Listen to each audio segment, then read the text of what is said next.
Okay, so now we've added our intro music, we've added our outro music. One thing to take a look at with my outro music, notice that as I adjusted my volume, I had the volume finish at 0 at the very end of the podcast.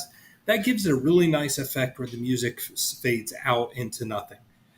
You can even do that at other points with your audio. Let's now take a look at how we add sound effects. You add sound effects the same way that we added the music. Is I want to come up here to add media, and I'll go to stock media, and then I want to go back to audio, but this time go to sound effects, and I'll click all sound effects. Now sound effects can be great in podcasts and they can help you out, but they also can distract. So we want to make sure that we're choosing sound effects that are helpful to our podcast. So let's say I wanted a ding sound just to tell me when I'm doing a transition, because sometimes podcasts will do that. I'll click on this one and I'm going to add it. So it adds that shiny, good idea, shiny ding. And what I'm going to do is I'm going to drag that down to a new audio track.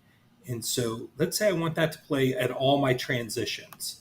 So that kind of gives me the idea that right there's where I want that to play. Then I'm going to do it again. I'm going to drag it down to my next transition and a third time.